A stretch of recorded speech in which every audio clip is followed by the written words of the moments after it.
오늘 성경 말씀은 사도행전 4장 12절 말씀입니다. 제가 봉독해 드리도록 하겠습니다. 다른 이로서는 구원을 얻을 수 없나니 천하 인간의 구원을 얻을 만한 다른 이름을 우리에게 준 일이 없음이라 하였더라. 아멘. 다른 이로서는 구원을 얻을 수 없나니 천하 인간에게 구원을 주신 다른 이름을 주신 적이 없다는 거예요. 그래서 오늘 저는 이 본문의 말씀을 가지고 성령의 능력이 사라진 것만큼 구원의 기준이 무너지고 있는 한국교회, 성령의 능력이 사라진 것만큼 구원의 기준이 무너지고 있는 한국교회라는 이런 제목으로 말씀을 나누도록 하겠습니다. 여러분, 말세를 살아가는 한국교회에 나타나는 영적인 심각은 무엇일까요? 성령의 능력이 사라진 것만큼 구원의 영적 기준이 다 무너져서 더 이상 죄가 무엇인지, 의가 무엇인지, 심판이 무엇인지를 영적으로 구별하고 분별할 수가 없다는 것입니다. 성령은 진리의 영이시기 때문에 모든 것을 영적으로 분명하게 구별해서 우리에게 가르쳐 주십니다. 근데 성령의 능력이 사라져버리면 그 영적 분별력을 잃어버리기 때문에 마치 뱀이 꽈리를 튼 것처럼 그 안에 얽혀지고 설켜지고 그렇게 묶여지는 그런 기가 막힌 현상을 드러내게 됩니다. 빛이 오게 되면 그 실체가 드러남으로 말미암아 모든 것들이 깨끗해져요. 그리고 분명해져요. 근데 빛이 사라지지 않으면 다 혼돈 속에 묶여져 버리는 거예요. 분명해지질 않아요. 무엇이 무엇인지 몰라요. 진짜인지 가짜인지를 구별하지 못해요. 지금 한국교회에 나타나는 영적 현상이 바로 이러하다는 거예요. 그 첫째가 학문을 통해서 가르쳐서 깨닫게 함으로 혼적인 구원만 가르칠 뿐 성령의 능력 안에서 이루어지는 참된 영적인 구원을 가르치지 않고 있다는 거예요. 다 가르쳐서 깨닫게 함으로 구원을 확증시키고 있잖아요. 그게 무엇입니까? 새신자 교제를 통해서 그 책자를 이수를 하게 되면 세례를 베풀잖아요. 둘째는 요한이 베풀었던 물 세례로 구원을 확증할 뿐 주님이 베푸시는 성령 세례로 구원을 확증하지 않고 있다는 거예요. 요단강에서 요한은 누구의 이름으로 세례 주었을까? 생각해 보신 적 있어요? 그때는 예수님이 십자가를 지지도 않았는데, 사흘 만에 부활하지도 않으셨는데 세례 요한은 누구의 이름으로 세례를 줬을까? 근데 그 세례를 받은 사람은 다 구원받고 천국 갔다라고 가르치는 그런 처참함을 드러내고 있다는 거예요. 이것은 너무나도 영적으로 안타까운 거예요. 성령님이 오시면 구원에 대해서 분명해져요. 어정쩡한 게 아니에요. 학문과 지혜로 억만가지를 깨달아도 그것이 내게 영적인 능력이 되지 않으면 그 구원이 내게 이루어지지 않았다고 모든 것을 확증합니다. 성령으로 거듭난 사람들은. 근데 지금 한국교회는 그렇게 하고 있어요? 절대 안 그러고 있죠. 셋째는 친히 우리 안에 들어오시사 우리의 구원을 확증시켜 주시고 완성시켜 주시는 성령님의 통찰에 그분에 의해서 구원이 완성되어 간다는 사실을 증거하지 못하고 그 사람의 믿음의 기준이 어디에 있든지 상관이 없이 다만 예수 그리스도를 나의 구세주로 믿고 신만 하면 영원한 구원을 받고 영원한 천국에 들어간다라고 가르치고 있다는 거예요. 예수님이 베푸신 구원은 주님이 나를 위해 십자가의 피를 흘려주신 나의 구세주이심을 친정 믿고 고백한 그 믿음이 이 세상에서 그 어떤 고통과 고난의 죽음이 찾아온다고 할지라도 변질되지 않고 끝까지 그 시인한 믿음을 지키는 자에게 예수님이 지신 십자가는 공로가 되어서 나의 영혼은 구원의 생명이 되는 것인데 그것을 전혀 모르고 이런 증거를 하고 있다는 거예요. 넷째는 구원은 지금 예수님을 영접했다고 완성되는 것이 아니라 구원을 이루어 나가는 가장 첫걸음을 띈 그런 출발을 했다는 것을 우리에게 의미해 주는 것인데 그것을 마치 완성된 것이라고 증거하고 있다는 거예요. 그래서 예수를 영접하기만 하면 우리의 모든 과거의 죄, 현재의 죄, 미래의 죄가 다 청산받았기 때문에 내가 죽을 때까지 어떤 흉악한 죄를 져도 한 번 구원은 영원한 구원이기 때문에 예수님의 십자가로 영원한 천국에 들어간다고 가르치고 있다는 거예요. 여러분, 오늘 예수를 영접한 게 뭐예요? 구원이 완성된 게 아니에요. 구원을 이뤄나가는 첫 번째의 그 과정을 통과하는 것 뿐이에요. 그런데도 그것을 마치 구원의 완성이 된 것처럼 우리가 어떤 죄를 져도 우리가 이미 다 십자가에서 용서를 받았기 때문에 영원한 천국에 들어간다고 가르치면 어떻게 하겠어요? 이것은 성령으로 말미암아 구원의 생명을 얻은 자들이 어떻게 예수 그리스도의 장성한 은혜까지 영적으로 성장되어져 가는 것을 전혀 영적으로 모르기 때문에 하는 말들이에요. 아이가 태어나면 세상을 감당하는 장성한 사람 되기까지 끊임없이 성장하고 또 성장을 해요. 끊임없는 넘어짐과 실패를 경험하면서 성장되어져 가고 또 성장되어져 가는데, 그렇게도 연약한 아이가 세상을 감당하는 그런 사람으로 성장되어져 간다는 거예요. 이와 같이 성령으로 거듭난 자도 똑같다는 것입니다. 예수 그리스도의 생명이 내 안에 잉태가 되게 되면 세상을 이기고 죽음을 이기고 심판을 이기는 예수 그리스도의 장성한 분에게까지 끊임없이 성장되어져 가는데, 악한 마귀가 갖다주는 온갖 시험의 과정을 통해서 끊임없이 넘어지고 자빠지는 과정을 통해서 성장하고 또 성장되어 간다는 거예요. 그러면 넘어지고 자빠질 때 어떻게 일어날 수가 있어요? 예수님의 십자가의 능력을 성령 안에서 경험하면서 성령님이 주시는 힘으로 또다시 일어나서 영적으로 성장해 나가는데, 이러한 영적 과정을 한국교회가 전혀 모르고 있다는 거예요.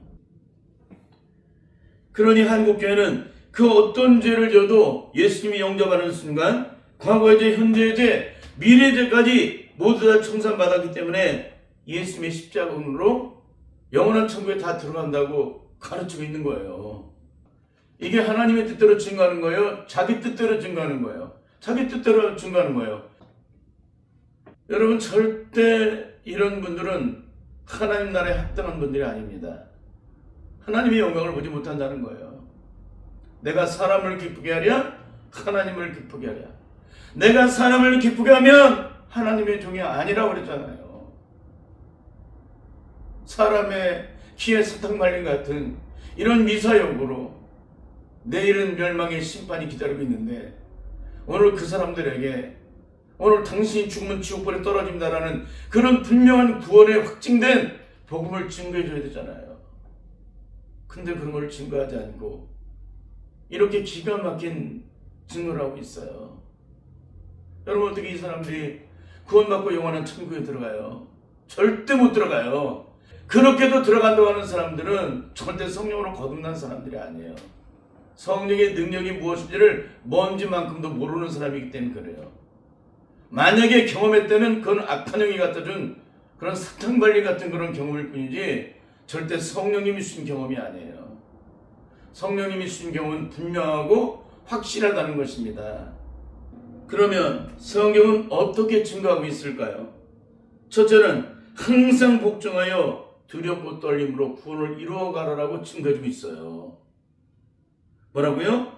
항상 복종하여 두렵고 떨림으로 너희 구원을 이루어가라. 빌립보서 2장 5절부터 10절의 말씀을 제가 읽어드리겠습니다. 너희 안에 이 마음을 품으라. 곧 그리스도 예수의 마음이니 그는 근본 하나님의 본체시나 하나님과 동등됨을 취할 것으로 여기지 아니하시고 오히려 자기를 비워 종의 형체를 가져 사람들과 같이 되었고 사람의 모양으로 나타나셨음에 자기를 낮추시고 죽기까지 복종하였으니 곧 십자가에 죽으심이라. 이러므로 하나님이 그를 지키 높여 모든 이름 위에 뛰어난 이름을 주사 하늘에 있는 자들과 땅에 있는 자들과 땅 아래에 있는 자들로 모든 무릎을 예수의 이름에 꿇게 하시고 모든 입으로 예수 그리스도를 주라 시인하여 하나님 아버지께 영광을 돌리게 하셨느니라. 그러므로 나의 사랑하는 자들아, 너희가 나 있을 때뿐 아니라 더욱 지금 나 없을 때도 항상 복종하여 두렵고 떨림으로 너희 구원을 이루라. 이게 뭐예요? 구원을 이루어 가라는 거예요. 구원이 완성된 게 아니라 완성되어져 가고 있는 것이기 때문에 사탄의 세력과 짝하는 삶을 살아서는 안 돼요. 혹여라도 내가 연약하여 넘어졌을 그때는 반드시 주님 앞에 엎드려서 철저하게 통회하고 자복하고 회개를 해야 돼요. 그래야 내가 실패된 것이 더 이상 실패되지 않고 주님께서 나를 능력으로 붙잡아 일으켜 주시기 때문에 그 과정을 영적으로 통과하는 거예요. 이런 과정 통과하지 못한 사람은 절대 이런 얘기 못합니다.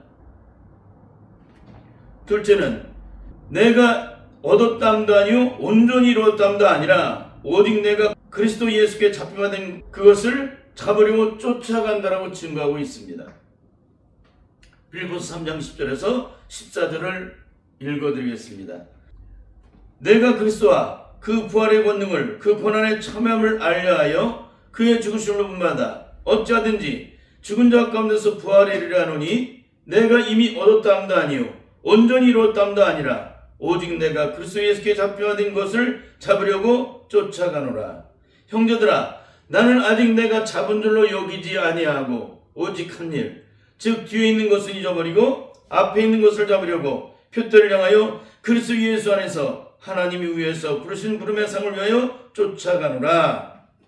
형제들아 나는 아직 내가 잡은 줄로 여기지 않는다라고 사도 바울은 고백을 하고 있는데 한국교회는 구원을 확증하고 있다는 거예요. 확증. 이게 뭐예요? 너무나도 안타까운 얘기죠. 사도 바울은 형제들아 나는 아직 내가 잡은 줄로 여기지 아니한다라고 말을 하고 있는데 한국교회는 이 구원에 대해서 확증하고 있다는 거예요. 이미 완성된 것처럼. 완성된 거 절대 아니에요. 마지막 죽음의 순간까지 그 믿음을 지켜야 돼요. 어떤 믿음을? 예수님이 나를 위해 십자가에 피 흘려 주신 나의 구세주임을 끝까지 믿고 시인하는 자에게 구원이 임하는 거예요. 그러니까 믿음의 선한 싸움을 싸우고 달려갈 길을 마치까지 그 믿음을 지켜야 한다는 거예요. 믿음을 지켜야 한다. 근데 과거의 죄, 현재의 죄, 미래의 죄가 청산받는 것이 구원이라면 우리는 구원받은 그날 이후에 죄와 짝하는 삶을 살아서는 안 돼요. 그게 맞는 말 아닙니까? 아니 거듭나면 과거의 죄, 현재의 죄, 미래의 죄가 다 청산받는 것이라고 증거하잖아요. 그러니까 어떤 죄를 져도 다 천국 갔네. 이런 어리석은 얘기를 하면 어떻게 해요? 구원을 받으면 과거의 죄, 현재의 죄, 미래의 죄가 다 이미 청산받았다는 얘기가 뭡니까? 예수 그리스도와 함께 옛사람의 정과 욕심이 십자가에 못 박혀 죽었다는 얘기예요. 영적으로 장례식을 치렀다는 얘기예요. 그 장례식을 치른 죄가 또다시 살아나서 죽을 때까지 그 죄와 짝하는 삶을 살아갈 수 있어요? 절대 없는 거죠. 이건 뭡니까? 진짜 구원의 생명을 얻은 적이 없는 거예요. 예수 그리스도와 함께 십자가 못 박혀 죽는 영적인 죄에 대한 죽음을 단 한 번도 경험하지 못했기 때문에 성령 안에서 영적으로 죄에 대해서 장례식을 치르는 그 영적 과정을 단 한 번도 영적으로 경험한 적이 없기 때문에 그런 어리석은 말을 하고 있는 거예요. 그런데도 한국교회는 예수님이 베푸시는 성령의 세례를 가지고 구원을 확증하지 않고 요한의 물세례로 구원을 확증하는 이유는 다른 데 있지 않습니다. 예수님이 베푸시는 성령의 불세례는 전혀 경험하지 못하고 요한의 물세례만 경험했기 때문에 그러는 거예요. 성령의 불세례를 진짜 경험했다면 절대로 이런 증거를 할 수가 없어요. 성령의 불세례를 받을 때 어떤 능력이 내 삶에 나타나는지를 성령 안에서 영적으로 내가 직접 체험했다면 절대 이런 말씀을 증거할 수 없다는 거예요. 그런데 이런 영적 능력을 단 한 순간도 성령의 능력 안에서 경험한 적이 없기 때문에 성령으로 받는 구원 능력을 전혀 모르는 거예요. 그렇기 때문에 요한의 물세례를 받고 구원받고 영원한 천국에 들어간다고 증거를 하는 거예요. 여러분 주님을 할로 승천하시기 전에 어떤 말씀하셨어요? 마지막 유언의 말씀을 이렇게 증거를 하셨어요. 위로부터 임하시는 아버지의 약속하신 성령을 받기 전에는 절대 예루살렘을 떠나지 말라고 하셨어요. 왜 떠나지 말라고 하셨습니까? 그 성령의 권능을 받지 못하게 되면 위로부터 임하시는 그 능력을 입힘받지 못하게 되면 악한 마귀가 지배하는 세상 속에서 영적 전쟁에 만전망태를 당한다는 것입니다. 그러니까 그 능력을 받지 못하면 일평생 악한 마귀의 세력에 유리를 당해요. 처참하게 패배 속에 만시창이 된 채 결국에는 승리하지 못하고 하나님의 영광을 보지 못하는 그런 처참함의 결국을 맞이하게 된다는 거예요. 그러니까 너희는 절대적으로 오순절에 임하신 성령님을 받기 전에는 예루살렘을 떠나지 말라는 거예요. 그러면 오순절에 임하신 성령님을 받으면 어떤 일이 벌어져요? 사도행전 1장 8절에 이렇게 증거하고 있습니다. 오직 성령이 너희에게 임하시면 너희가 권능을 받고 예루살렘과 온 유대와 사마리아와 땅까지 내 증인이 되리라 하시니라. 성령이 임하시면 권능을 받고 예루살렘과 온 유대와 사마리아 땅까지 내 증인이라고 말씀하고 계시는데, 성령이 임하시면 권능을 받아서 악한 마귀의 세력을 예수님처럼 물리치고 승리를 이룰 수 있는 그 능력이 우리에게 주어지는데, 요한의 물 세례를 가지고 구원을 확증했다. 예수님의 성령의 세례는 배제하고 요한이 베푼 물 세례로 구원을 확증했다. 그 결국이 어떻게 되겠어요? 절대적으로 하나님의 영광을 보지 못해요. 그런데도 한국교회는 기독교에서 가장 중요한 성령에 대한 내용들은 다 무시하고 그 사람의 믿음의 기준이 어디든지 상관이 없이 예수 그리스도를 나의 구주로 시인만 하면 무조건 구원받고 영원한 천국에 들어간다고 가르치고 있다는 거예요. 세상 사람은 30년 전과 지금은 비교할 수가 없어요. 근데 너무나도 안타까운 것은 예수 믿고 거듭났다는 한국교회는 30년 전이나 지금이나 그 죄악된 저주의 성품이 먼지만큼도 변화되지 않고 그대로 속사람의 심령 속에 존재하고 있다는 것입니다. 어떻게 30년 전이나 지금이나 먼지만큼도 그 속사람의 심령이 바뀌지 않을 수가 있냐는 거예요. 그 성질 머리가 그대로고 그 성격 머리가 그대로고 그 아집이 그대로고 그 혈기가 그대로일 수가 있어요. 어떻게 원수 맺는 마음이 30년 전이나 지금이나 똑같이 존재할 수가 있고 죽어도 용서 못하는 그 마음이 여전히 똑같이 존재할 수가 있을까? 이게 말이 돼요, 안 돼요? 절대 말이 안 되는 거예요. 근데 한국교회는 말이 안 되는 이것을 말이 된다고 생각을 하는 거예요. 그러니 이게 얼마나 처참한 얘기예요. 왜 이 얘기를 해드리냐? 일전에 제가 한 유명한 교회의 목사님의 설교를 들을 수가 있었습니다.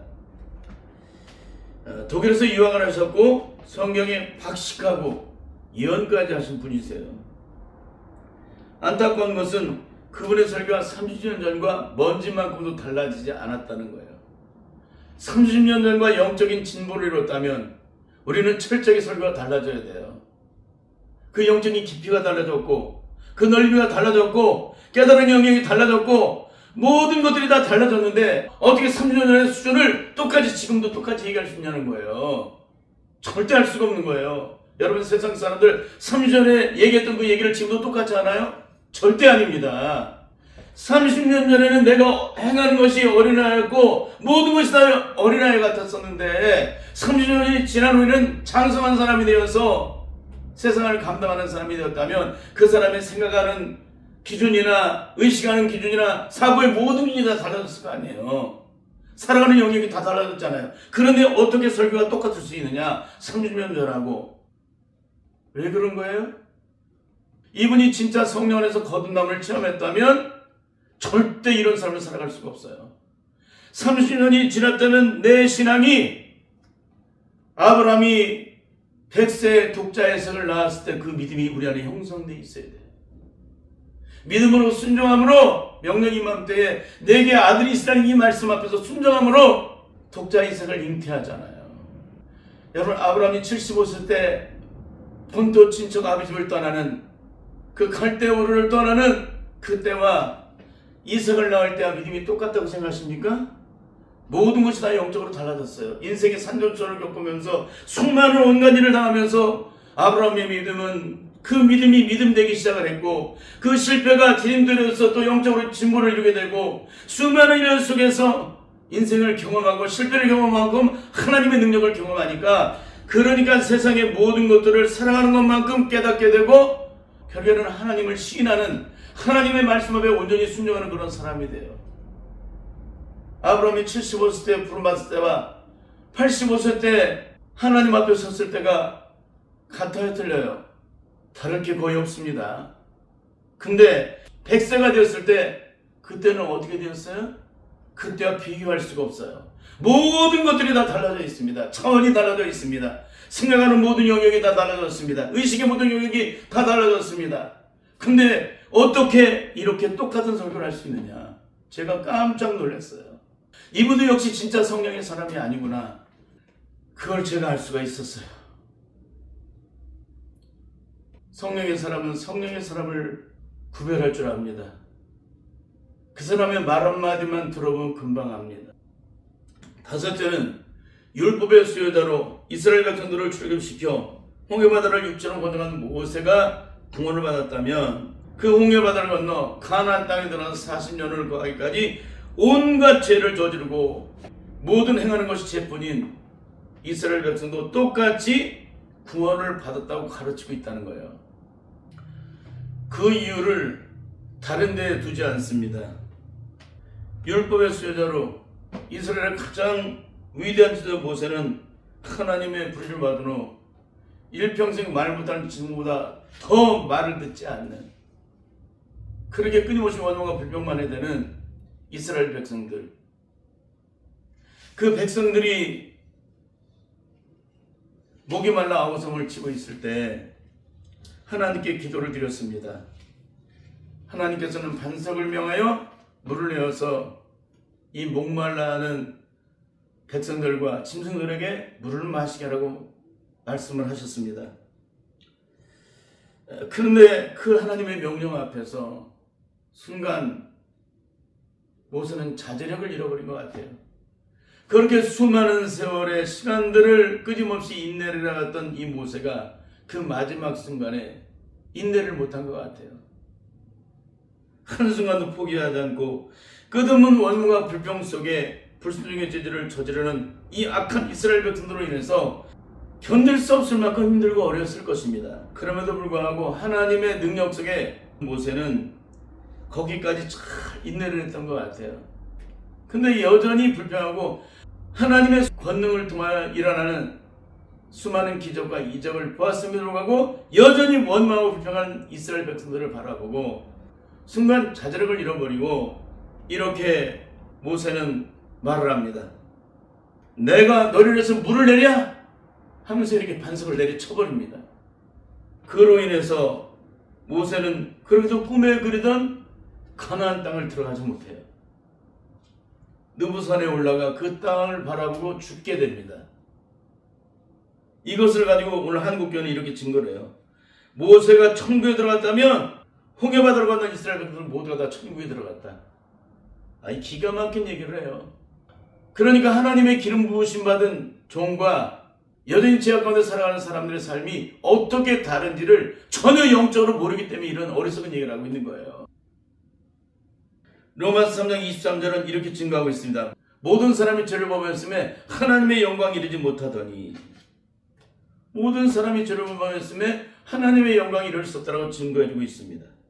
그런데 그 홍해바다를 건너는 가운데서 물세례를 받았을지라도 일평생 달라진 것이 없이 끝없이 죄 가운데서 원망과 불평과 불순종의 죄만 저지르고 있는 이스라엘 백성들, 그래도 수많은 율법의 말씀을 들었음에도 불구하고 날마다 때마다 시간마다 분초마다 마음에 생각하는 것이 죄로 가득한 이스라엘을 부정하는 것과 기름 부으심을 받은 모세의 단 한 번의 불순종을 동일시하고 있다는 거예요.